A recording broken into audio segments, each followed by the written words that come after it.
Cognizant to the needs of our learners, parents, and teachers, the Department of Education provided us with powerful tools for productivity that will allow us to foster critical thinking skills, problem-solving skills, communication and collaboration skills to be compassionate, responsible global citizens. Join us and discover new ideas in our series of professional development training program with the ICTS Edtech Unit and Microsoft Education Philippines. Together, we will equip our learners and empower our fellow educators for a dynamic future.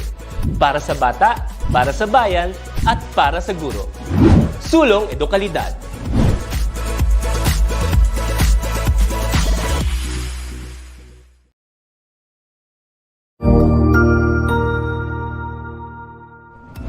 Magandang araw, Sir Wilbur po, at your service. Narito ang ETUlay upang gabayan ka sa inyong pag-aaral upang lubos na maunawaan ang iba't ibang paksa o subject. Ang ETUlay ay isang free online tutorial class na pinangungunahan ng ICTS Educational Technology Unit sa pamumuno ni Undersecretary Elaine Del P. Pascua. Ang programang ito ay hindi lamang para sa mga bata, kundi ito rin ay magsisilbing gabay sa mga magulang at mga guro kung paano nila ituturo o gagabayan sa bawat asignatura ang kanilang mga anak o mga estudyante. Sa kasalukuyan, ang self-learning module mula sa rehiyon ng Calabarzon at kilala sa tawag na pivot ang ginagamit sa ating ETUlay online class. Kaya ano pang hinihintay ninyo? Ihanda na ang inyong mga ballpen o lapis, papel o kwaderno at samahan kaming itulay ang pagkatuto para sa bawat batang Pilipino. Sama-sama tayong magtutulungan para malampasan ang mga hamon sa panahong ito. Halina't matuto kasama ang inyong online tutor sa oras na ito.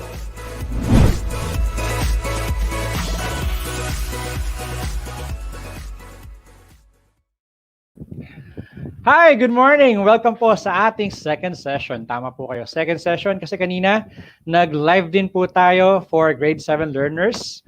And welcome again sa ating second session. For today, we're going to talk about TLE 10. So, sa oras na to, TLE 10, all about illustration na pag-uusapan natin. Or illustration topic. Kumusta mga bata? Kumusta mga teachers? Kumusta mga magulang? I hope okay lang tayo. Kamusta ang nagdaang araw? Malusog pa ba? Ako po si Teacher Pao, ang inyong teacher for TLE 10. And masaya akong makita kang muli, Julian Valdez. Namiss kita isang linggo. Ito yung regular nating student sa mga oras na to. Paalala lang po, ang ating ginagamit for our self-learning module ay nakaangkla po tayo sa SDO Bulacan. Maraming salamat po SDS Zanya Mostoles and Sir Joel Vasallo for allowing us to use the Bulacan SLM module for illustration. So without further ado, today we are going to talk about quarter 3, week 4. Ang bilis ng panahon, ano? Parang kailan lang nagsisimula lamang tayo on developing the modules, first quarter, second quarter, then third quarter na. Ngayon, nasa kalagitnaan na tayo ng third quarter. Bukas makalawa, tapos na naman ang third quarter.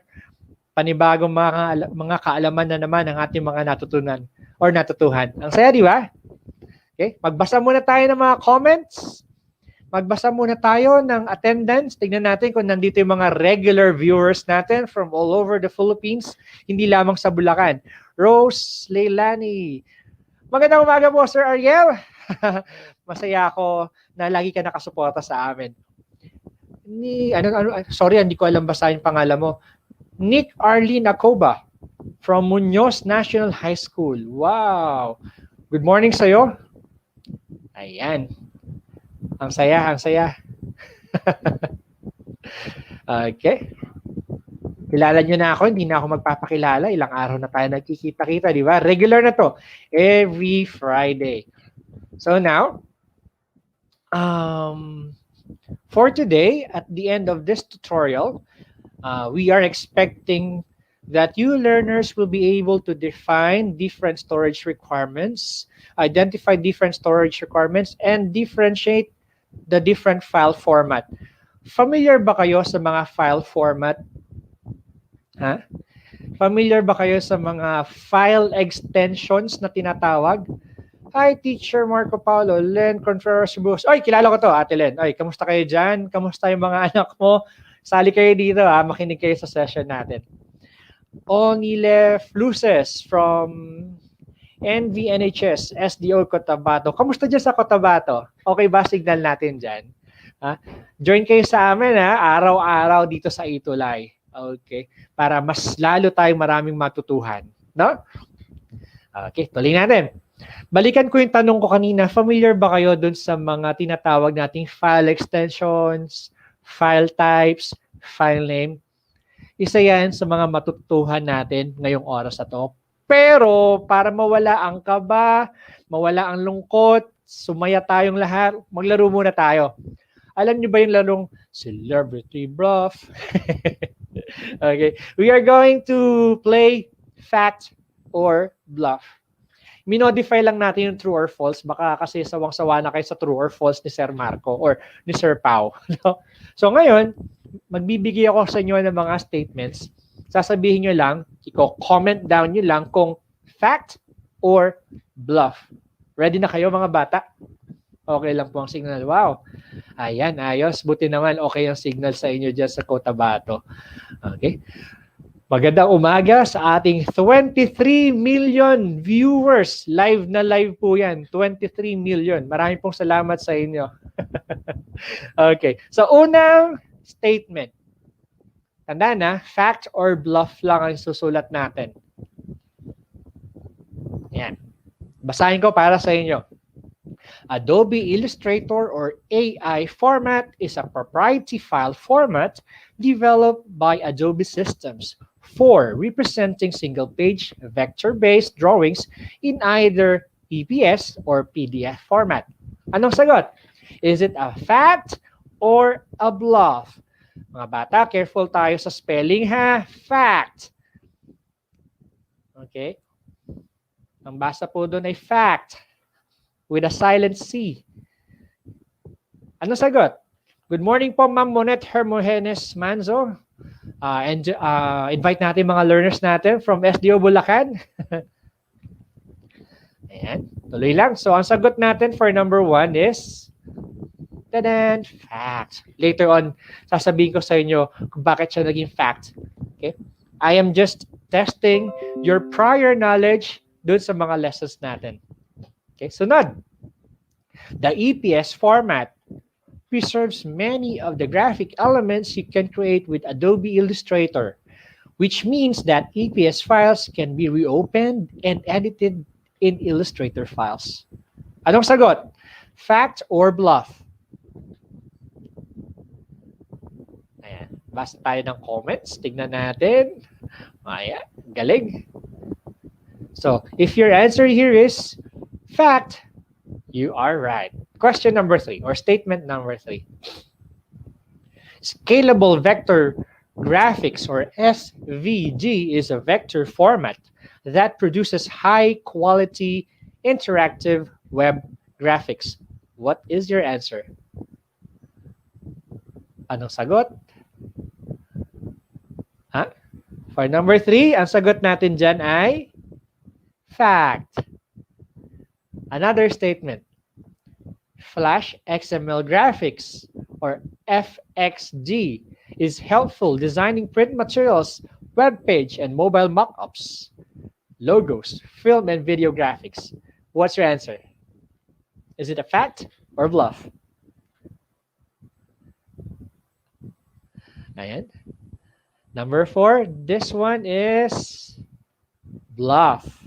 Again, I'm just testing your prior knowledge if you are aware of the Adobe Illustrator. So if you are learners from Bulacan, you can have your learning modules with you. But since part tayo ng NCR bubble, I hope or I guess not all Bulakeños or let all Bulakeño learners ay nakakuha ng physical module. So if your teacher sent you the file or the PDF file, pwede natin siyang buksan, okay? Or kung talagang wala, kumuha ng lapis, ballpen at papel, makinig. Then, isulat nyo na lang yung sagot nyo doon. Okay? And then, pag natanggap natin yung module natin, saka natin basahin ulit. But for now, again, sabi ko, makinig muna tayo at matuto. So, for number 4, ang sagot nga natin ay bluff. And for number 5, Adobe Illustrator template is a specification for an extensible markup language or XML-based graphics file format for describing two-dimensional vector graphics developed by Adobe system. What is your answer? Is it a fact or a bluff? If your answer is bluff, you are correct. Number 6. Siguro iba sa inyo nahihiwagaan. Ano ba yung mga sinasabi ni Sir na letters from the alphabet? Okay, part kasi yan ng Adobe Illustrator. So, may explore nyo yan. Iba dyan, na-explore nyo na. Iba dyan, na-experience nyo na. Iba dyan, nagamit nyo na. Okay? SVGZ file format supports up to 8 bits per pixel each image, allowing a single image to reference its own palette of up to 256 different colors chosen from the 24-bit RGB color space. If your answer is bluff, you are correct. 7. Joint Photographic Experts Group, or Jpeg, is a popular image file format in Adobe Illustrator. Anong sagot natin, number 7? If your answer for number 7 is fact, you are correct. Familiar ako dito kay kay ano bang basa itong pangalan mo? Only left. Felino. Okay. Number 8. Portable Network Graphic, or PNG, contains a bitmap of index colors and uses lossless compression similar to a GIF file, but without copyright limitations. What is your answer? Is it a fact or a bluff? Number 8. If your answer for number 8 is fact, you are correct. Number 9. Graphic Interchange Format, or GIF, can reduce file size by 50 to 80%. However, you cannot edit these files using a text editor. Is it a fact or a bluff? Seryoso mga learners natin ngayon. Nakikinig sila, mukhang nakatuon silang lahat, ano? Okay. So if your answer for number 9 is bluff, you are correct. Number 10. The AI file format was originally a native format called PGF, or Progressive Graphics Format. What is your answer? If your answer is fact, you are correct. Narinig niyo na ba yon yung GIF, JPEG, or JPG, or GIF, or PNG? Aware ba kayo doon? Familiar ba kayo doon? Sa mga social media networking sites natin, meron tayong nagagamit na GIF, right? So, ngayon kasi mga pictures na kino-comment natin, some of those comments are moving. Okay? So, some of those comments are just pictures later on. Isa-isay natin yan. Let's proceed to number 11. When saving as FXD, images must be under 16,777,216 total pixels and less than 8,192 pixels in width or height. I know some of the words here are ngayon nyo lang narinig, ngayon nyo lang na-encounter. Some of the tasks here, ngayon lang natin na-experience. Don't worry. Sabi ko nga sa inyo, as we talk about illustration, lahat to ma-discuss natin isa-isa. Alright? If your answer is fact, you are correct. 12. GIF file format allows to duplicate designs and share designs with other Illustrator users. It's a bluff. Okay? 13. PNG file format supports animations and allows a separate palette up to 256 colors for each frame. What is your answer? Ano ang ating hula? Kasi nga, kaya sinasabi ng sir, ano ang ating hula? Kasi we are just testing our prior knowledge. If your answer is bluff, you are correct. 14.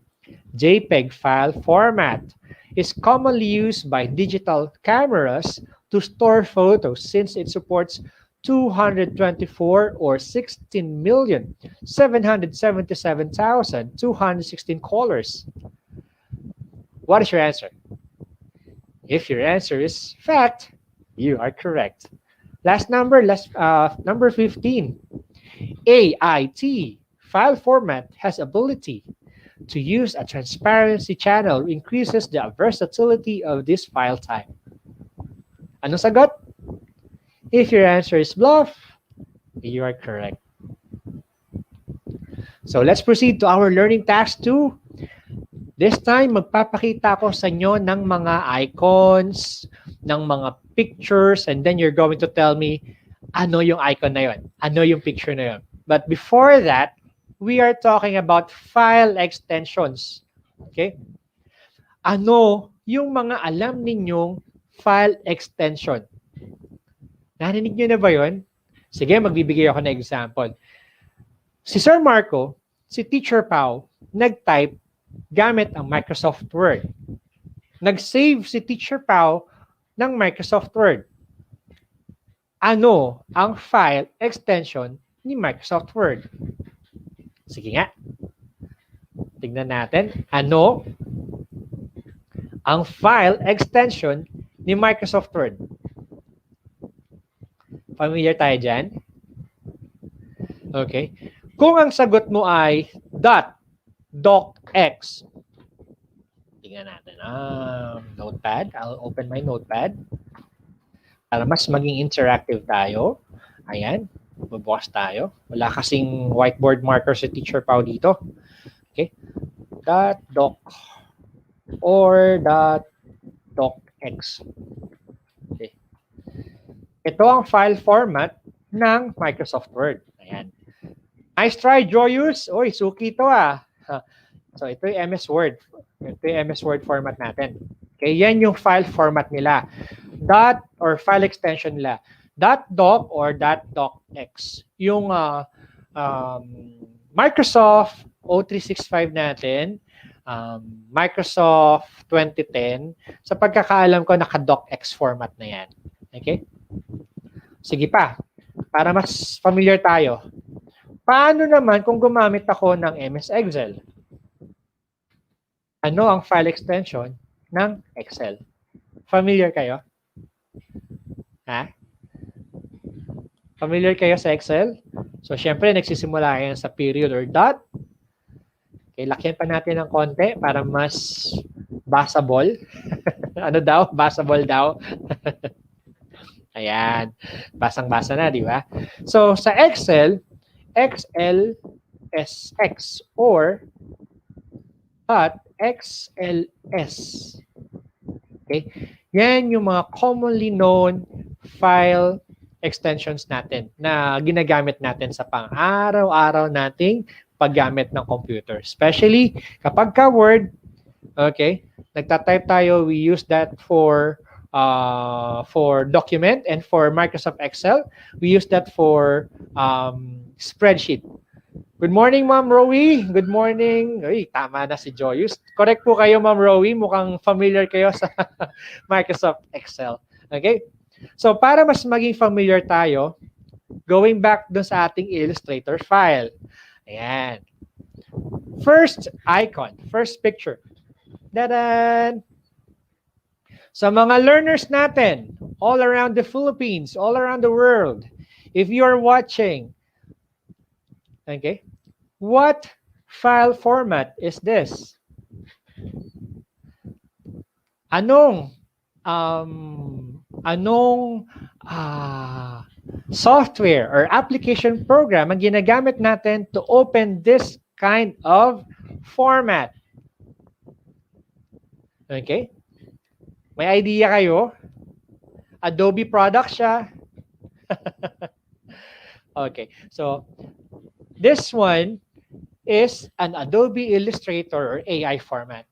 So, tandaan natin mga learners ha, kapag nakakita tayo ng ganyang symbol, ibig sabihin, this file format can be opened only using an Adobe Illustrator program. Maliwanag? Another file format. Lahat ng pinag-uusapan natin sa oras na to ay related sa Adobe Illustrator at napoproduce ng Adobe Illustrator. So are you familiar with this one, EPS? Okay.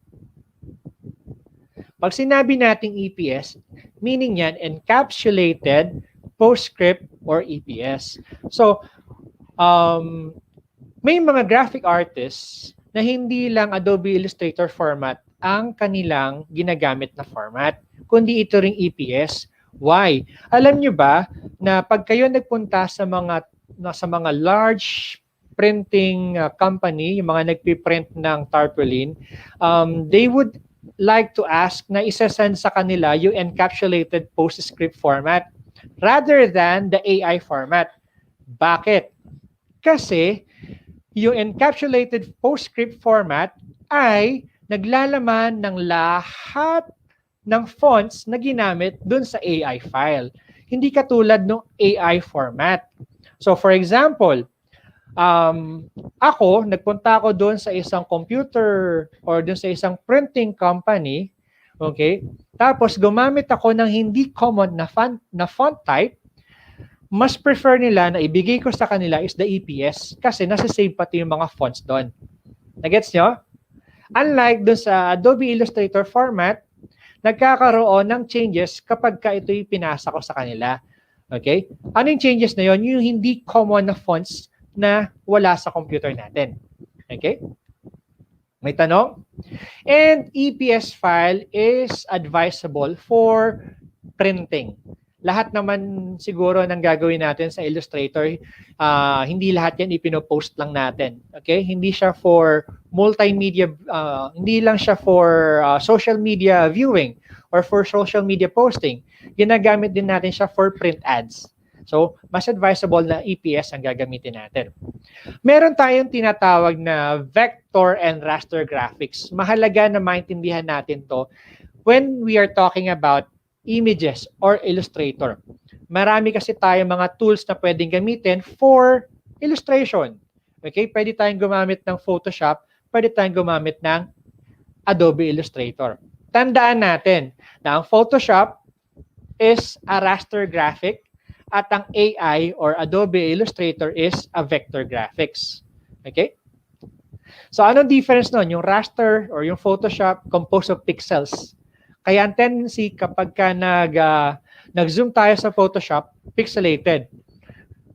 Unlike dito sa Adobe Illustrator, kapag ka nag-zoom tayo ng image, wow, ready si sir, di ba? Kita nyo? Kapag nag-zoom tayo ng image sa Illustrator, tingnan nyo maigi ha.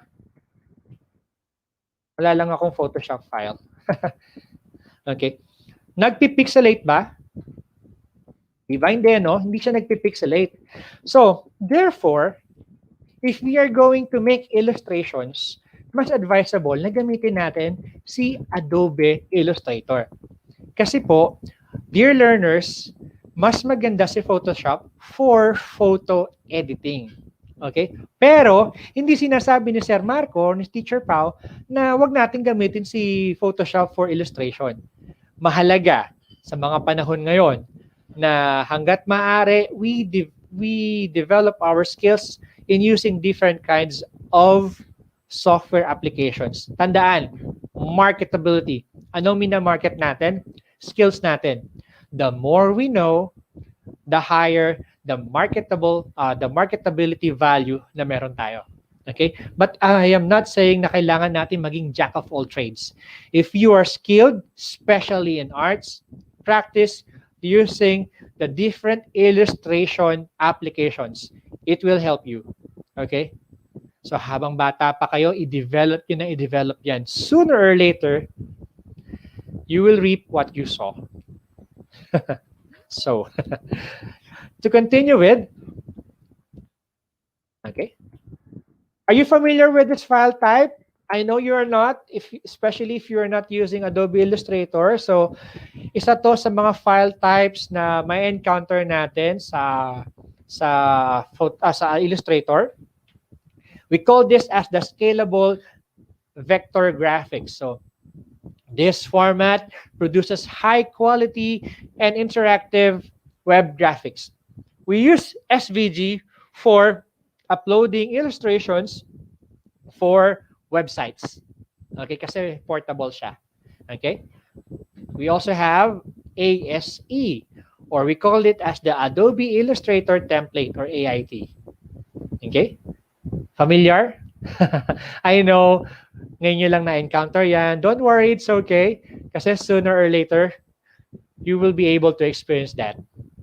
Susubukan natin na dito mismo sa ETUlay session, magawa natin yan. Here are some of the examples that I prepared for you, my dear learners. Ayan. So, meron tayong AI. Nakita nyo yung mga examples ni Sir? Meron tayong AI. Meron tayong different file formats. Okay.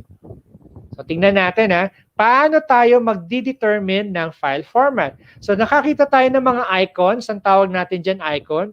So, right-click. Unahin ko tong AI na nababasa natin. Right-click and then click Properties. Okay. So, here, nakita natin yung kanyang file extension or type of file is AI. Meaning to say, it can be opened using Adobe Illustrator.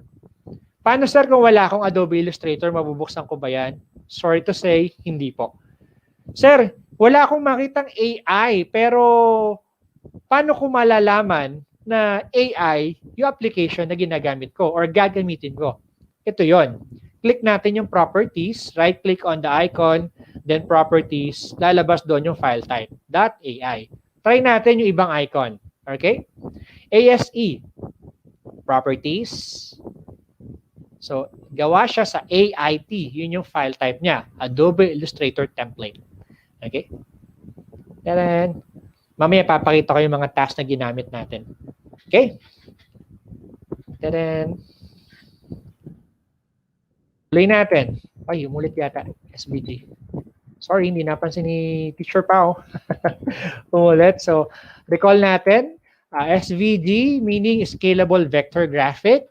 And then for the ASE or the AIT, we have the Adobe Illustrator Template. Kanina nabanggit ni Sir yung GIF. Okay? When we say GIF, it is a lossless format image files that supports both animated or static images. Pag sinabi nating animated, yung gumagalaw na images. Kaya siya naging animated kasi pinagpatong-patong na images yon. Okay? Tapos naman, pag sinabi nating static, okay, hindi siya gumagalaw. Ano lang siya, just a picture lang, pero GIF format. Eto, familiar kayo dito. Sa sumunod.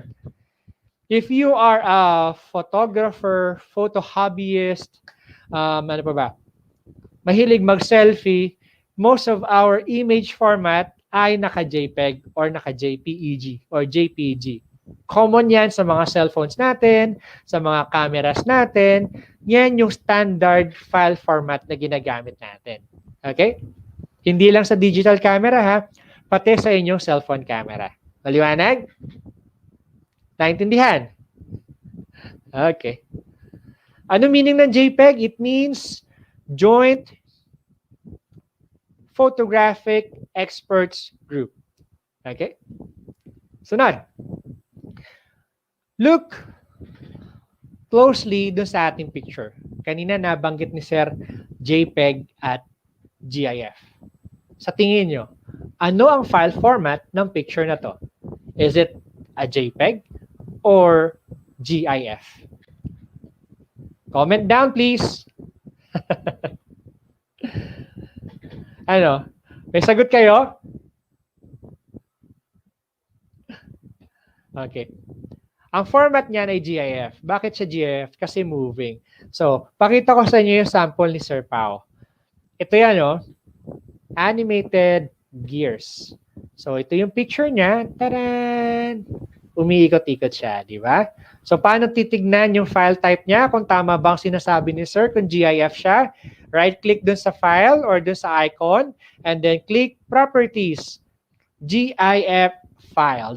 .gif ang kanyang extension. Yay! Galing, di ba? Taran! Sige, tignan natin kung magaling ang inyong mga mata. May papakita ako sa inyong dalawang picture. Okay? Na magkapareho. Identical sila. Alright?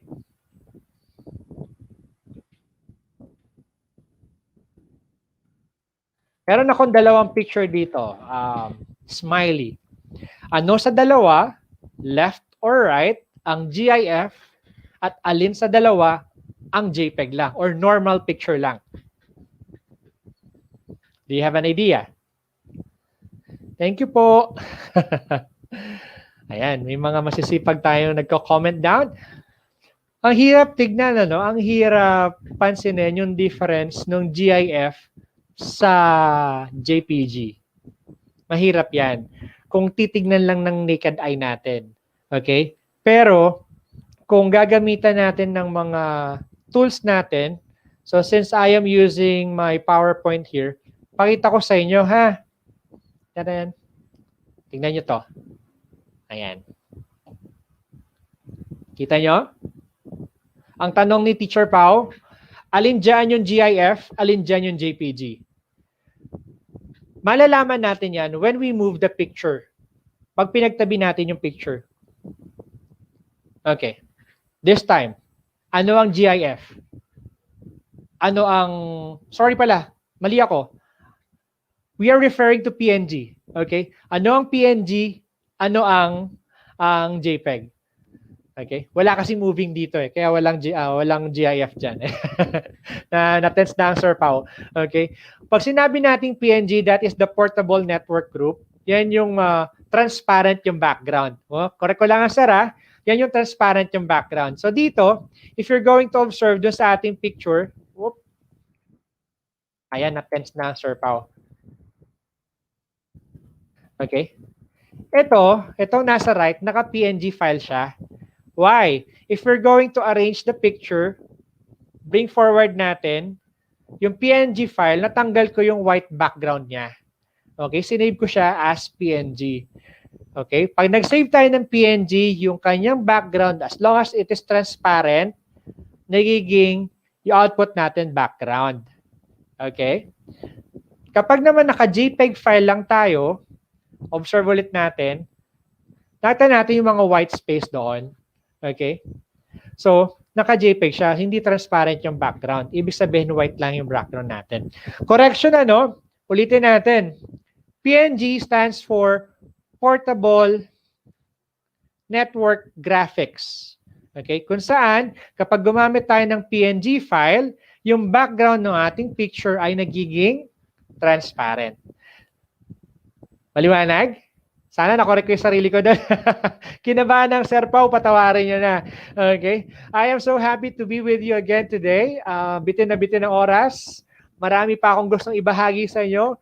Sa mga susunod nating episodes, marami pa tayong naabangan. Masaya akong muli tayo nagkasama-sama ngayong umaga hangad kung lubos ninyong naunawa ng ating paksa upang mas mapabuti at mas mapaganda ang inyong activities sa Illustration 10. Laging tandaan, susulong ang edukalidad sa batang maabilidad. Kaya't magsumikap ka mga mag-aaral, ha? Magsumikap, mag-aral ang mabuti upang ang mga pangarap mo ay matupad. Paalam!